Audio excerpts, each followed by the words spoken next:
नमस्कार साथियों, आज हम एनसीईआरटी के भूगोल का अध्याय चौथे की बात करेंगे। किसके अंदर क्या बताया गया है। तो ये छोटा सा लेसन है, बिल्कुल 10 से या 15 मिनट में हमारी क्लास ख़त्म हो जाएगी। तो हम पढ़ते हैं कि इसमें क्या बताया गया है। तो इसमें आज जो बताया गया है वो मानचित्र के बारे में बताया गया है। मानचित्र क्या होता है, कितने प्रकार होते हैं, किस टाइप के मानचित्र होते हैं और कैसे बनाए जाते हैं, ये सारी चीज़ें आज हम इस लेसन के माध्यम से पढ़ेंगे कि मानचित्र होता क्या है। तो मानचित्र के बारे में पढ़ते हैं। सबसे पहले हम आते हैं लेसन पे।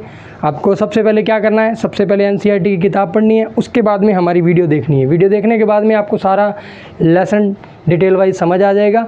तो हम चलते हैं लेसन की ओर। सबसे पहले बात क्या करता है, क्या होता है मानचित्र। पृथ्वी की सतह या उसके किसी भाग को जब कागज़ पर छोटे पैमाने से चित्र के रूप में बनाया जाता है उसे हम क्या कहते हैं, मानचित्र कहते हैं। कहने का भावार्थ है कि पृथ्वी की कोई भी सतह या कोई भी जो भाग है उसको हम छोटे से कागज़ पर पैमाने से चित्र के रूप में क्या करते हैं, हम अंकित करते हैं, उसे क्या कहते हैं, मानचित्र कहते हैं। तो मानचित्र के बारे में आपने पढ़ लिया। अब आगे मानचित्र के प्रकारों के बारे में पढ़ेंगे। तो सबसे पहले पढ़ते हैं मानचित्र बनाने वाले को क्या कहते हैं। ये जो मानचित्र बनाता है उसको क्या कहते हैं, मानचित्र बनाने वाले को क्या कहते हैं, कार्टोग्राफर कहा जाता है। क्या कहा जाता है, कार्टोग्राफर। जो मानचित्र बनाते हैं उनको क्या कहते हैं, कार्टोग्राफर कहा जाता है। आगे बढ़ते हैं हम। मानचित्र बनाने वाले को कार्टोग्राफर कहते हैं जब बहुत से मानचित्र को एक साथ रख दिए जाते हैं। जब बहुत से मानचित्रों को क्या करते हैं, हम एक साथ रख देते हैं, तब क्या बन जाता है, एक एटलस बन जाता है। आपने बहुत बार सुना होगा क्लासों में, एटलस क्या होता है। बहुत सारे मानचित्रों को एक साथ रख दिया जाता है तो वो क्या बन जाता है, एटलस बन जाता है। ठीक है, आगे बढ़ते हैं। मानचित्र के प्रकार। मानचित्र कितने प्रकार के होते हैं, तो सबसे पहले हम मानचित्र के प्रकारों के बारे में पढ़ेंगे, उसके बाद में उसका डिटेल से अध्ययन करेंगे। तो सबसे पहले यहाँ पर लिखा है भौतिक मानचित्र। भौतिक मानचित्र कौन से होते हैं, जो पहाड़, मैदान और मरुस्थल और नदियों को क्या करते हैं, दर्शाते हैं। जिन मानचित्रों के अंदर पहाड़, मैदान, मरुस्थल और नदियों को दर्शाया जाता है उसे क्या कहते हैं, हम भौतिक मानचित्र कहते हैं।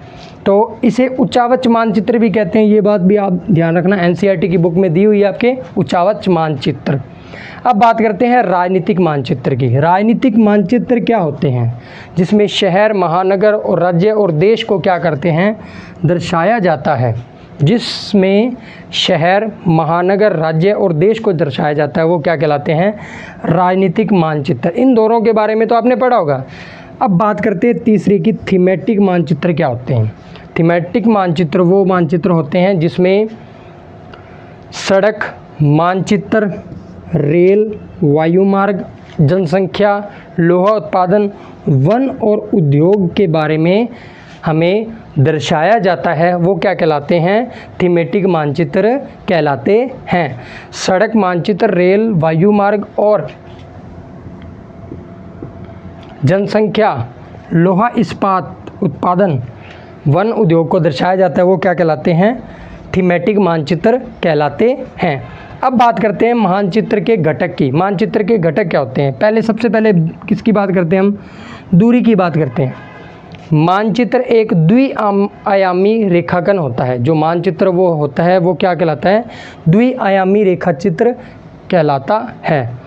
अब बात करते हैं जो पूरे विश्व या उसके किसी भी भाग को कागज़ के टुकड़े पर दिखाया जाता है। मतलब कहने का भावार्थ है कि मानचित्र एक द्विआयामी रेखांकन होता है जो पूरे विश्व या उसके किसी भी भाग को कागज़ के टुकड़े पर दिखाते हैं। और इसके लिए हम किसका यूज़ करते हैं, हम पैमाने का यूज़ करते हैं।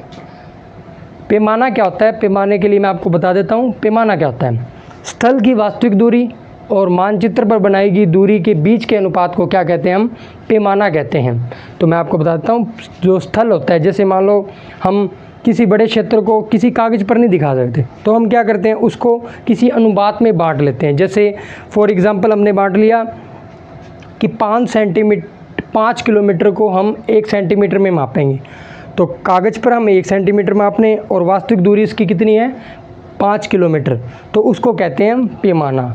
स्थल की वास्तविक दूरी और मानचित्र के बीच के अनुपात की दूरी को क्या कहते हैं? पैमाना कहते हैं। अब बात करते हैं आगे, छोटे पैमाने वाला मानचित्र। छोटे मानचित्र पर जो बड़ा क्षेत्र दिखाना क्या कहलाता है? छोटे पैमाने वाला मानचित्र कहलाता है। अब बात करते हैं, जैसे इसमें बताया गया किसी देश या राज्य का मैप।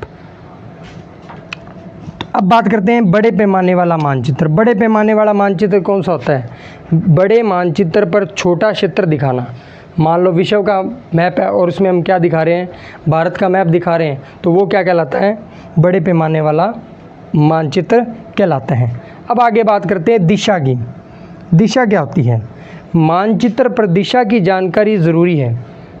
तो मैं आपको बता दूं, मानचित्र पर जब दिशा की जानकारी ज़रूरी है, उसमें से 4 ऐसी दिशाएं जो प्रधान बिंदु कहलाती है: उत्तर, दक्षिण, पूर्व, पश्चिम। तो आपको बता दूं कि जो मानचित्र होता है उसके ऊपर की तरफ उत्तर दर्शाया जाता है और नीचे की तरफ दक्षिण और इधर तरफ पश्चिम और उधर वाली साइड पूर्व दर्शाया जाता है। तो इसे क्या कहते हैं? दिशा कहते हैं। अब बात करते हैं प्रतीकों की।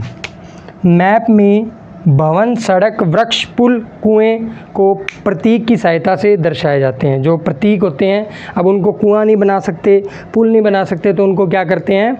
मैं आपको यहाँ पर दिखाता हूँ कि ये जो आपके सामने NCERT की बुक का मैंने यहाँ पे एक डायग्राम दिखाया है यहाँ पर, उसके माध्यम से आप समझ सकते हैं कि जो प्रतीक होते हैं वो इस प्रकार से दर्शाए जाते हैं। किसकी सहायता के लिए? मतलब भवन, सड़क और वृक्ष और पुल, कुएं आदि प्रतीकों की सहायता से इनको क्या करते हैं? दर्शाया जाता है। दिक्सूचक। दिक्सूचक एक ऐसा यंत्र होता है जिसके द्वारा क्या किया जाता है? दिशा को मापा जाता है। जैसा कि हम यहाँ पे डायग्राम में दिखा रहे हैं आपको कि दिक्सूचक एक घड़ी की तरह होता है, उसके अंदर एक चुंबकीय सुई लगी होती है। वो क्या करता है? हम किसी भी दिशा में जाएं, जब हमें दिशा का निर्धारित करने के लिए, दिशा का पता लगाने के लिए यूज़ किया जाता है, तो हम क्या करते हैं? दिक्सूचक का उपयोग करते हैं। तो दिक्सूचक आपको दिखाया जा रहा है, इस प्रकार से होता है। इसके अंदर एक मैं आपको बताता हूँ, किसी भी स्थान पर दिशा का पता लगाने के लिए किया जाता है? दिक्सूचक का उपयोग किया जाता है। इसमें एक वृत्ताकार डिब्बी होती है, एक वृत्ताकार प्रकार की घड़ी के प्रकार की एक डिब्बी होती है। उसके अंदर एक चुंबकीय सुई लगी होती है जो क्या करती है? हम किसी भी दिशा में जाते हैं तो वो क्या करती है? जब उसी उत्तर दिशा में घूम जाती है, क्योंकि वो उत्तर दिशा का निर्धारित करती है। चुंबकीय सुई उत्तर दिशा की तरफ होती है। जो चुंबकीय सुई है वो क्या होती है? अपने आप उसको किसी भी तरफ घुमा लो और वो अपने आप क्या हो जाएगी? उत्तर दिशा की तरफ मुड़ जाएगी। ठीक है।